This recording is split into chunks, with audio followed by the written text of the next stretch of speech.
Assalamualaikum warahmatullahi wabarakatuh. Sahabat ULC dimanapun Anda berada, pada pertemuan sebelumnya kita sudah mengetahui bahwa ilmu sharaf itu adalah ilmu tentang perubahan dari kata dasar dalam bahasa Arab kepada kata-kata lain, yaitu diantaranya fi'il mudhari, masdar, isim fa'il, isim maf'ul, fi'il amar, fi'il nahi, isim zaman, isim makan, dan isim alat.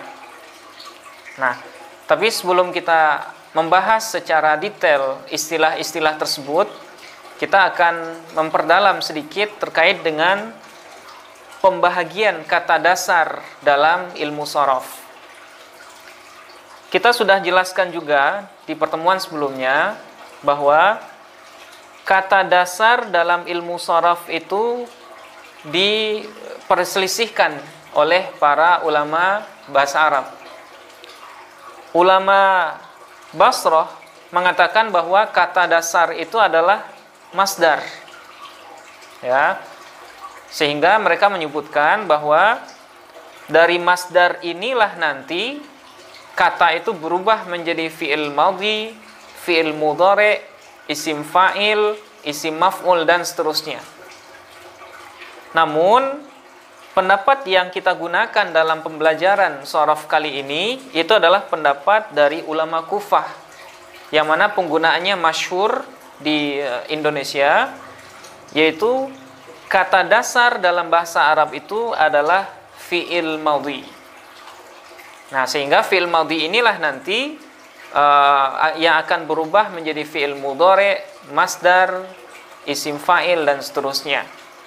Nah, begitu juga misalnya kalau seandainya kita akan melihat atau mencari asal kata dalam bahasa Arab, sekalipun dia nanti tertulis dalam bentuk masdar ataupun tertulis dalam bentuk isim fa'il, maka ketika melihat kamus, yang harus kita cari adalah fi'il madhinya. Karena fi'il madhi dalam bahasa Arab merupakan kata dasar. Nah, itu. Nah, sekarang kelanjutan dari bahasan ini, kata dasar fi'il madhi ini nanti bisa digolongkan menjadi dua pembahagian. Ada yang disebut dengan fi'il madhi jamid, kemudian ada yang disebut dengan fi'il madhi mushtaq. Nah, apa bedanya jamid dengan mushtaq? Fi'il madhi jamid yaitu fi'il madhi yang tidak mengalami perubahan. Walaupun dia disebut sebagai kata dasar, tapi nanti dalam perubahannya fi'il madhi jamid ini tidak bisa diubah menjadi fi'il mudhari, menjadi masdar, ataupun perubahan bentuk-bentuk yang lain. Nah, itu makanya dia disebut dengan fi'il madhi jamid, atau yang kalau kita terjemahkan jamid ini artinya beku atau tidak mengalami perubahan. Nah, apa saja contohnya? Misalnya fi'il asa. Ya, asa yang bermakna mudah-mudahan. Nah, asa ini merupakan fi'il madhi yang jamid.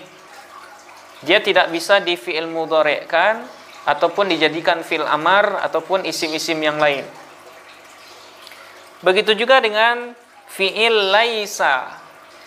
Nah, laisa juga tergolong sebagai fi'il madhi yang jamid, sehingga dia tidak bisa diubah ke bentuk yang lain. Nah, sementara fi'il madhi yang mushtaq, yang mana ini merupakan objek dari kajian ilmu sharaf, yaitu fi'il madhi yang bisa diubah ke bentuk-bentuk yang lain. Nah, misalnya contoh yang di pertemuan pertama pernah kita contohkan juga, yaitu kalimat fataha. Nah, kalimat fataha merupakan fi'il madhi yang mushtaq. Kenapa mushtaq? Karena dia bisa ditasrifkan atau bisa diubah ke bentuk-bentuk lain. Dia bisa diubah ke fi'il mudhari, menjadi yaftahu, kemudian bisa diubah menjadi masdar fathan, kemudian maftahan masdar mim, kemudian fatihun isim fa'il, maftuhun isim maf'ul, iftah fi'il amar, la taftah fi'il nahi, maftahun isim zaman dan isim makan, kemudian miftahun isim alat. Nah, begitu juga dengan contoh misalnya nasara. Nah, dia juga tergolong sebagai fi'il madhi yang mushtaq, sehingga dia bisa ditasrifkan ke bentuk-bentuk yang berbeda. Misalnya nasara yansuru nasran wa mansaran fahuwa nasirun wa dzaka mansurun unsur la tansur mansarun mansarun minsarun. Nah, inilah beberapa hal yang harus kita ketahui di awal. Mudah-mudahan nanti bisa mempermudah kita dalam memahami materi-materi selanjutnya. Sampai di sini dulu. Assalamualaikum warahmatullahi wabarakatuh.